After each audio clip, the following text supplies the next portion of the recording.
Welcome to the Schusters Podcast, everybody. I'm Otto. This is my wife, Gloria.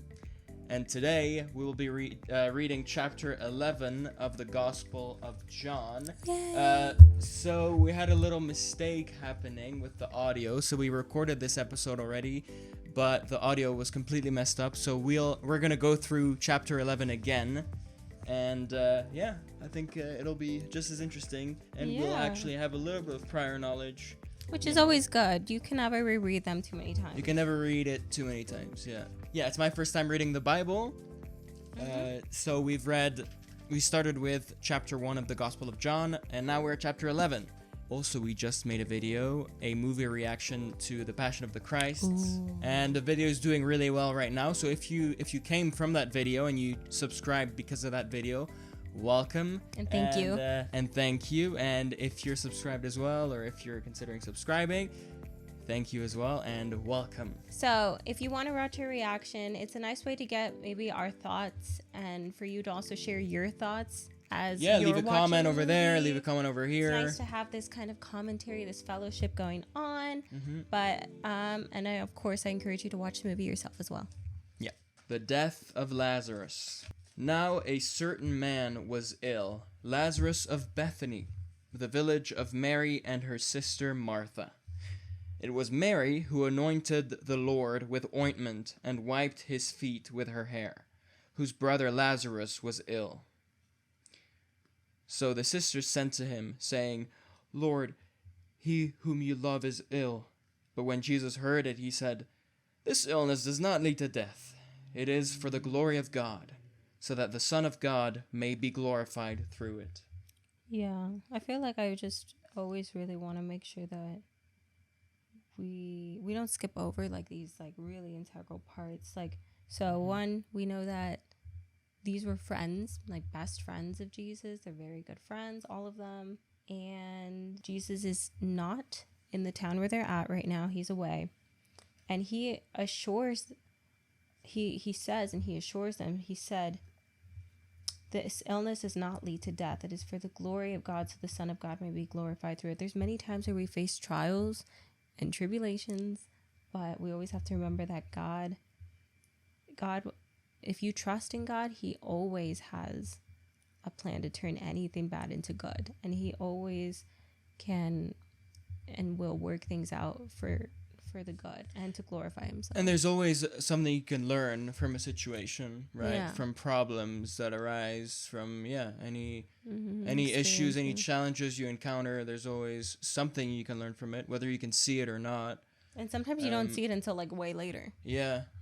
Also, here, what I think it means here with when he says, "so that the Son of God may be glorified through it," right? It is for the glory of the God, essentially meaning that he'll be an example, perhaps, of a miracle, right? He'll be used as an example of God's work. And he always credits, it's for the glory of God, so the Son of God may be glorified through it.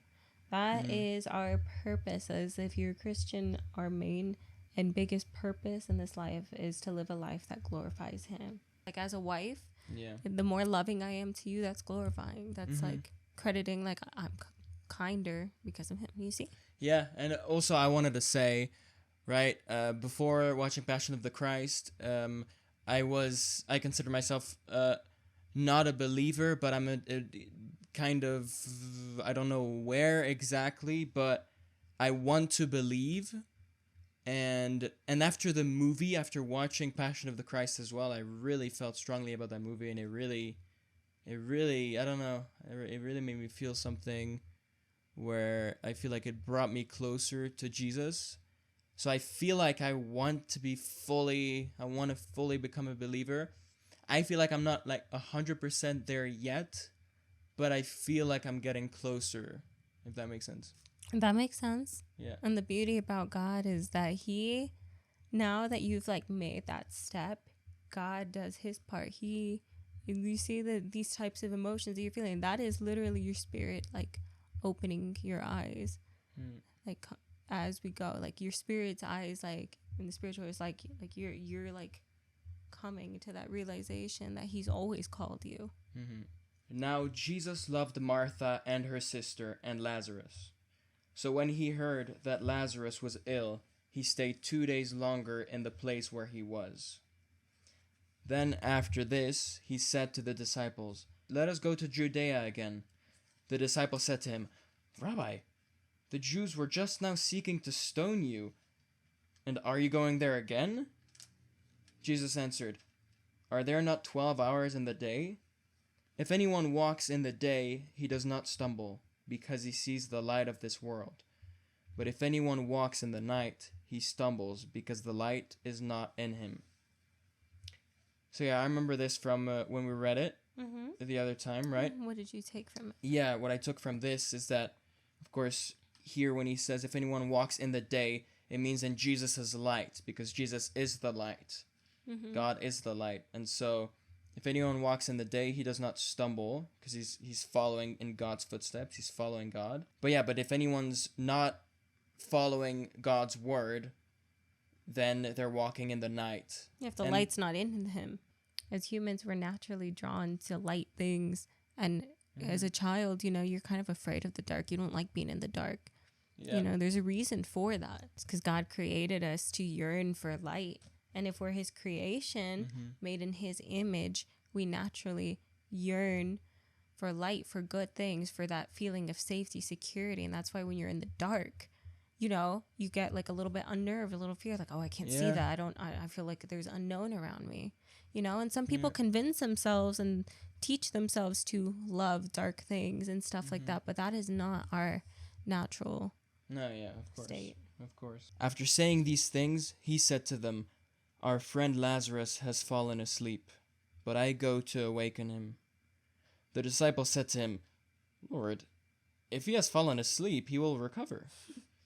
Now Jesus had spoken of his death, but they thought that he meant taking rest in sleep. Yeah, he just told them, he died, and so I'm going to go and resurrect him. But again, they didn't get it. Yeah. So he's got to be like, no, he's more patient than me. Then Jesus told them plainly, "Lazarus has died, and for your sake I am glad that I was not there, so that you may believe. But let us go to him." Oh yeah, so now essentially when he said, "I'm glad that I was not there, so that you may believe," right? That he wants them to be there so they can see his miracles, so they can see his sign. Yeah. So Thomas, called the twin, said to his fellow disciples, "Let us also go, that we may die with him." Remember, we were a little confused at first why he said that. Yeah. So they're talking about Jesus here. Yeah. That we may go die with him, essentially saying because they're going to Judea, which is such a dangerous place for them because they're being persecuted. Exactly. Right? That essentially, well, he wants to go to the death. He wants to go to Judea. Let's go die with him because they're willing to die by his side. That's how strongly they. It's kind of a negative, isn't he? I mean, like I see the sentiment and like the loyalty. Let's go die with him. But his immediate thought was like, yeah, we're probably gonna die, but we'll go with him. Well, that's the flesh being afraid. Yeah. As well. That's true. "I am the resurrection and the life." Now, when Jesus came, he found that Lazarus had already been in the tomb 4 days. Oh yeah, that's an important detail that it's 4 days. Because in the Jewish culture, right? You told me that in the Jewish culture... Yeah, they had a superstition. They had a superstition that the soul is still around you and that it can come back to you... For 3 days. For 3 days after you die. Yeah. And so Jesus made sure that he stayed in the place where he was, right? An extra few days. So that then when he arrived there, it had been long enough that the people around there, they would believe that it would be a miracle when Jesus would resurrect him because it's been longer than 3 days. Yeah, so that way he could prove... That way they cannot deny God. They cannot deny his miracle. Yeah. Bethany was near Jerusalem, about 2 miles off, and many of the Jews had come to Martha and Mary to console them concerning their brother. So when Martha heard that Jesus was coming, she went and met him, but Mary remained seated in the house. Martha said to Jesus, "Jesus, Lord, if you had been here, my brother would not have died. But even now I know that whatever you ask from God, God will give you." Jesus said to her. He had a lot of faith right there. Yeah, she had a lot of faith. He could do anything. "Your brother will rise again." Martha said to him, "I know that he will rise again in the resurrection on the last day." On like the day of judgment and stuff like that. Jesus resurrects those who have died to come with him to heaven. Yeah, and then like those Oh, people and the are others who have resurrected, died, they stay dead, meaning they stay dead because they go to hell. but they are alive in eternal torment. That's what that Yeah, is. but he calls them dead spiritually. Exactly. Yeah, that's what I there mean. you go. So so she was Yeah. like thinking in advance. She's like, well, I know that he'll go to heaven with you, if that's what you mean. Martha misunderstood the full import of Jesus' promise, thinking he was merely speaking of the final resurrection, while Jesus meant much more. Oh, when he says, okay, Martha says to him, right, I know that he will rise again in the resurrection on the last day. So she thinks that Jesus there means I will get him to heaven. Yeah, exactly. Yeah, but she doesn't understand that he actually means, no, I will make him rise again in this world, the earthly world. Exactly. Yeah. Exactly. So she didn't get that. Yeah. So as Martha said, I know that he will rise again in the resurrection on the last day. Jesus said to her, I am the resurrection and the life.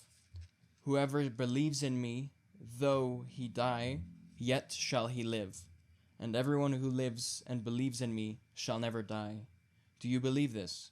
She said to him, Yes, Lord, I believe that you are the Christ, the Son of God, who is coming into the world. I mean, very clear, you know. If you believe in me, you shall live spiritually. You know, you'll live forever. You have the Holy Spirit. Jesus weeps.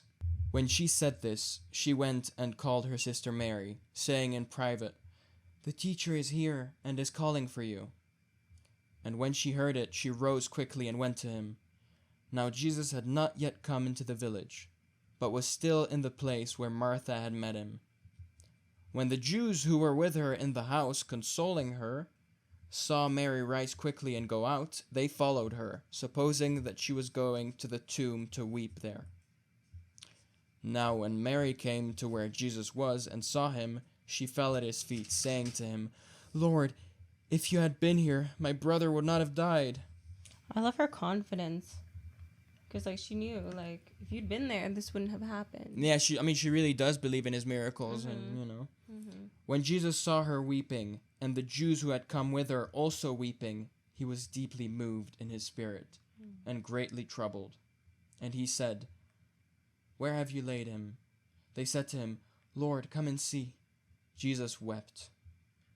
I just always want to focus on that because it's the shortest verse in the Bible, and it's so showing you how much he cares. Yeah, Jesus, I mean, God, like, he created emotions. You know, he feels pain, emotions, and that's also why he came down as a human to experience the human way of us, how we feel, you know? I love that it says, like, she fell at his feet. A reminder that we can always come to the feet of Jesus in prayer, like in tears if we have to. We can come to him with anything and know that he is listening. Look, it says, like, when he saw her weeping, you know, he was deeply moved. Like, he feels that, you know.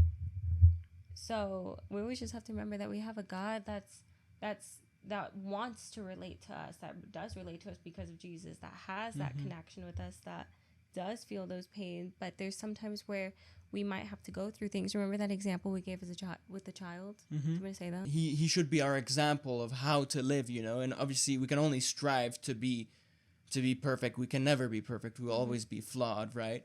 But so then we kind of almost take on this role of, right, the teacher for our own children, you know, in the beginning. And God, he's our heavenly Father.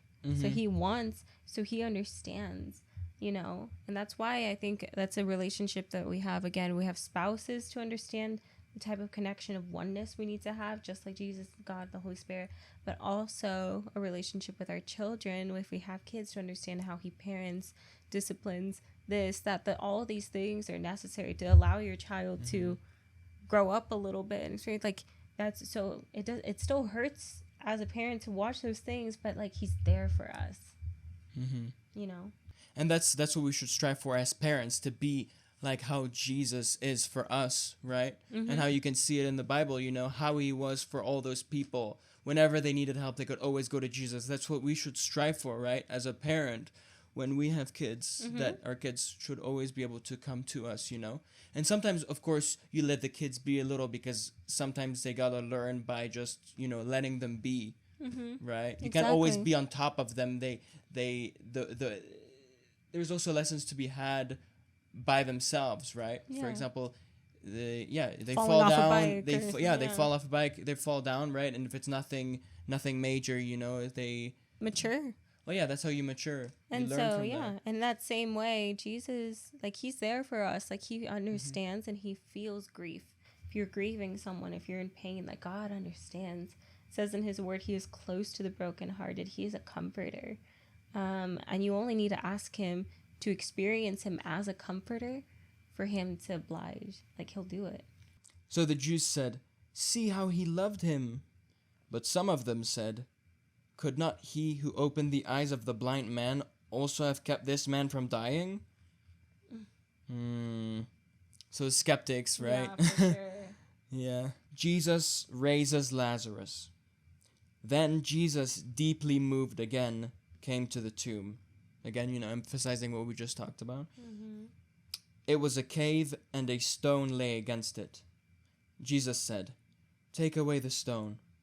Martha, the sister of the dead man, said to him, "Lord, by this time there will be an odor, for he has been dead 4 days." Jesus said to her, "Did I not tell you that if you believed, you would see the glory of God?" So they took away the stone. And Jesus lifted up his eyes and said, "Father, I thank you that you have heard me. I knew that you always hear me, but I said this on account of the people standing around, that they may believe that you sent me." When he had said these things, he cried out with a loud voice, "Lazarus, come out!" The man who had died came out, his hands and feet bound with linen stripes, and his face wrapped with cloth. Jesus said to them, "Unbind him and let him go." Wow. So yeah, I mean, he prayed out loud to his Father, even though in that instance specifically, he didn't need to. He didn't feel like, right, that he needed to pray out loud, but he did it as an example for the others, again, to show them how to pray to God, how to pray to the Father. You know, Well, show them how he's showing gratitude.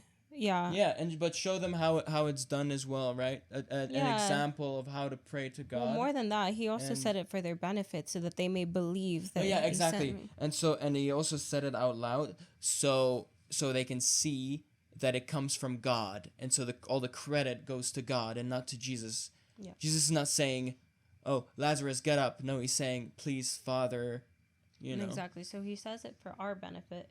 The plot to kill Jesus. Many of the Jews, therefore, who had come with Mary and had seen what he did, believed in him.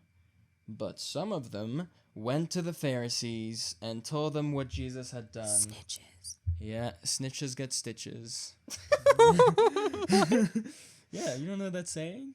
No. Oh. Yeah. You reap what you sow. That's biblical. Yeah, exactly. We read that, right? I think. Perhaps. Somewhere. Somewhere.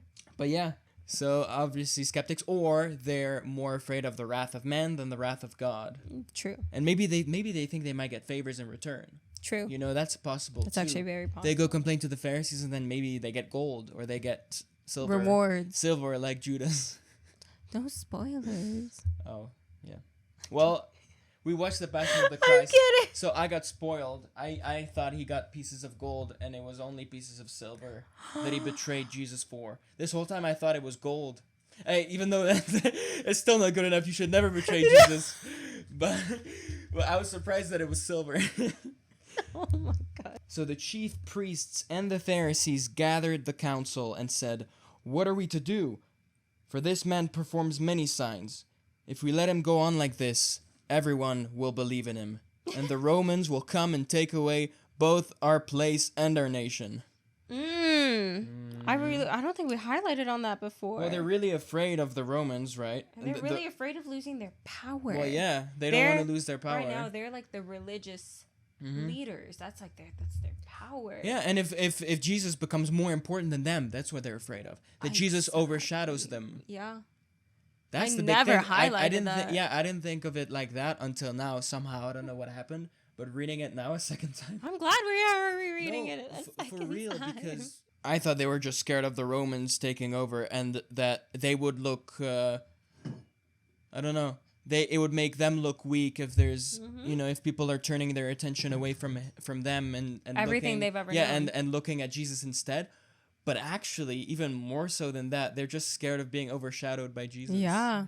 They're men who don't want to lose their power. They're just greedy men. Yeah. Who just want to hold on to their power. And even though Jesus has shown them signs and signs again, they just like their pride is like refusing to allow them to see. But one of them, Caiaphas, who actually is the high priest in the movie The Passion of the Christ.